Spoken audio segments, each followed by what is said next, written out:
Ojú ayé rèé, ẹni a ní á gbọ́kànlé, ẹni a ní á gbójúlé ò jẹni agba, ẹni a ní kó kín wa lẹ́yìn ẹ̀gàn ló fi sọ́wọ́, ẹni a ní ó fẹ́ wa lójú ata ló fi sẹ́nu. Èyí ni gbogbo àwọn ọmọ Yorùbá jákèjádò Nàìjíríà tí wọn ò jẹ́ kí Ibrahim Badamasi Babangida kó gbéjọba lé Chief MKO Abiola lọ́wọ́ ní ọdún 1993. Ẹ wá nǹkan fìdílé tàbí kẹ́ fìdílé nǹkan, ìròyìn àkókò yóò mú gbogbo ẹ̀ wá sétígbọ̀ọ́ yín. Ní báyìí, kó tó di pé a máa lọ, ní ọdún 1979 òun ni Shehu Shagari ló di president Nàìjíríà, tó jẹ́ ìbẹ̀rẹ̀ Second Republic fún orílẹ̀-èdè Nàìjíríà ní òṣèlú wa. Ní 1978 ìní Chief Olúṣẹ́gun Ọbásanjọ́, nígbà náà ó jẹ́ General Olúṣẹ́gun Ọbásanjọ́, ó ṣe àdéhùn fún gbogbo ọmọ Nàìjíríà pé òun ó gbé ìjọba lé alágbádá lọ́wọ́. Ìgbà tó di ọdún 1979 ó ṣe kíni, ó mú àdéhùn rẹ̀ ṣẹ,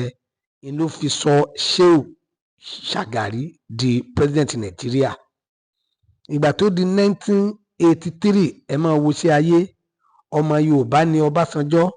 ó gbéjọba fún Haúsá, ìyẹn Shehu Shagari. Ìgbà ó di 1983, Haúsá òun ni Major General Muhammadu Buhari, Haúsá òun ni Shehu Shagari. Muhammadu Buhari ó gba ìjọba kúrò lọ́wọ́ Shehu Shagari, ó fi òpin sí Second Republic. Kí ló sọ? Ó ní wípé wọ́n ń ṣowó ìlú báṣubàṣu, wọ́n ń ṣowó ìlú kúmọkùmọ. Ìgbà tó di 1985, General Ibrahim Badamasi Babangida ó gba ìjọba lọ́wọ́ Major General Muhammadu Buhari. Ìgbà tó di ọdún 1991, ibẹ̀ ni wàhálà ti bẹ̀rẹ̀ sí ní rúgbó bọ̀, táwọn èèyàn sọ wípé ká gba ìjọba padà sọ́wọ́ alágbádá. Wàhálà ẹ̀ tó bẹ́ẹ̀ gẹ́ títí tó fi di ọdún 1992, Ibrahim Badamasi Babangida ó wá dá ẹgbẹ́ òṣèlú méjì sílẹ̀, NRC ẹgbẹ́ ẹlẹ́yẹ, SDP ẹgbẹ́ ẹlẹ́sìn. NRC ẹgbẹ́ ẹlẹ́yẹ wọ́n fa Bashiru tó fà sílẹ̀ gẹ́gẹ́ bí ẹni tí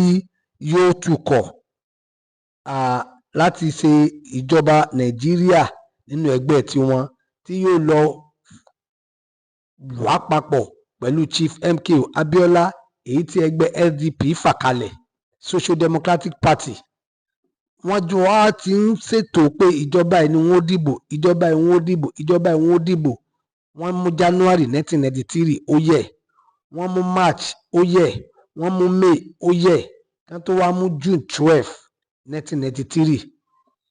Ìbò June 12 1993 ó wáyé, ó lọ ní ìrọwọ́rọsẹ̀, débi tó ṣe pé ní gbogbo àgbáńlá ayé wọ́n ní kò sí ìbò tó dáa tó mọ́ínmọ́ín tó bò yẹn, ìyẹn ìbò June 12 1993. Amọ̀dìbò tán, ètò iléeṣẹ́ tó ń rí sí ètò ìdìbò, ìyún NEC, National Electoral Commission, wọn ò tí ì fi independent kún, torí pé ológun ìní olórí orílẹ̀-èdè ìgbà náà. Gbogbo ohun tí wọ́n bá fẹ́ sọ, ifá fọ́re ifá ò fọ́re, ẹnu ààrẹ ìgbà náà ló gbọ́dọ̀ ti wá. Inú wọn ò fi pè wọ́n ní independent, wọ́n depend lórí agbára decree. Látara bẹ́ẹ̀, nígbà tí àṣẹ ò ti wá láti iléeṣẹ́ ààrẹ wípé kí wọ́n sọ èsì ìdìbò síta, wọ́n wá mú èsì ìdìbò náà léè tó tiẹ̀ jẹ́ wípé unofficial announcement, gbogbo ayé ti mọ̀ pé Chief Moshood Kásìmáwò Ọláwálé Abíọ́lá òun ló ti kíni, ló gbégbá orókè tó jáwé olúborí, tó na tó fà pẹ́rẹpẹ́rẹ. Kódà nínú ibi tí tó fà ti dìbò, Abíọ́lá ló wọlé ń bẹ̀, local government tó ti dìbò, Abíọ́lá ló wọlé ń bẹ̀, state tó ti dìbò, Abíọ́lá ló wọlé ń bẹ̀. Lè fi hàn yí pé dájúdájú Chief Moshood Kásìmáwò Ọláwálé Abíọ́lá ó wọlé. Ṣùgbọ́n nígbà tí ètì ìdìbò ti wá níbi tá a fi gbọ́nú rẹ̀ sí, ìyún lọ́dọ̀ NEC, Ibrahim Badamasi Babangida ó wá ní ètò ìdìbò yìí òun sẹ́ẹ̀tì ẹ̀ síbì kan, ìyún ni pé ó ànúlẹ̀. Kò sí pé fagilé, tó bá fagilé ní àbá ní council, ó ànúlẹ̀ pé kì í ṣe ń tá a fẹ́ lò. Látàrí eléyìí, ó bí wàhálà, ó bí ẹ̀hónú. Babangida must go, we want Chief MKO Abiola, give us our mandate. Wàhálà yìí pọ̀ tó bẹ́ẹ̀ gẹ́ Ibrahim Badamasi Babangida fún ara rẹ̀ ó wá ní ó dáa òun step aside ni wípé òun ó resign ṣùgbọ́n òun step aside òun dúró ná ó wá fa olórí òṣìṣẹ́ ìgbà náà kalẹ̀ ìyẹn ni Chief Ernest Shonekan ó ṣe ìjọba wọ́n wá táàgì orúkọ ìjọba rẹ̀ ní interim government ìyẹn ni pé ìjọba fìdíhẹẹ́ interim ilẹ̀ tá a fi sípò wípé kó kàn mú dání títí tá a fi yanjú ní tá a bá fẹ́ yanjú interim government ní Chief Ernest Shonekan ló wá ṣe ní ọdún 1993 títí láàrin bí oṣù mẹ́ta ó fẹ́ lé díẹ̀ àbó fẹ́ dín díẹ̀ ó ní General Sani Abacha ó wá sí kíni ó dìtẹ̀ ó gbàjọba ṣùgbọ́n ìdìtẹ̀ gbàjọba èyí òun là ń pè ní bloodless coup ìyẹn ni pé ìdìtẹ̀ gbàjọba tí ò la ẹ̀jẹ̀ dání tí wọn ò pa ẹnì kankan ìgbà tó gbàjọba tó gbà tán lọ́wọ́ rẹ̀ wàhálà yìí pọ̀ Abíọ́lá ń fọn mú ó ń bọ́ sókè ó ń bọ́ sílẹ̀ láì mọ̀ pé kòkòrò tí ń jẹ̀fọ́ ìdí ẹ̀fọ́ ló wà àwọn tá a máa dárúkọ wọn tí ò bá jẹ́nu fọ́nrán ilé yóò jẹ́ fọ́nrán tí ń bọ̀ lódì kejì tó nínú ìròyìn àkókò gbogbo ohun tí wọ́n ń fi pamọ́ pátá nínú ètò ìjọba àwarawa ìní ìròyìn àkókò mọ̀ mú síta gbogbo àṣírí tí wọn ò fẹ́ jẹ́ ká mọ̀ bá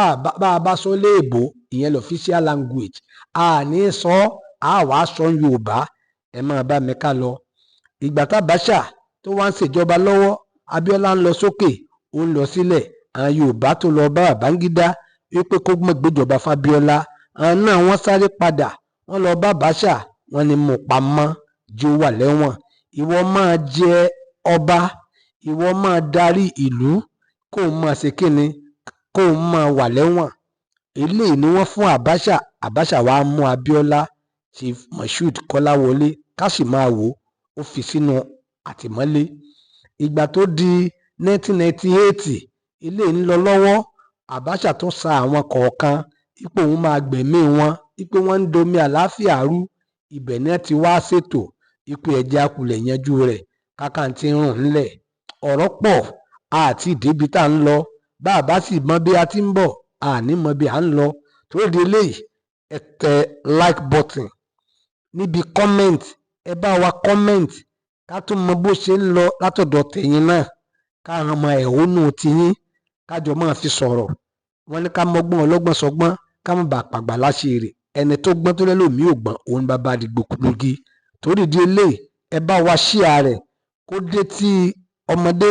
kó dé tí àgbà bákan náà ni pé ẹ subscribe sí YouTube channel yìí YouTube channel ìròyìn àkókò TV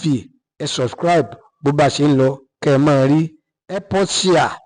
ẹ post like ẹ post comment bákan náà subscribe to our YouTube channel.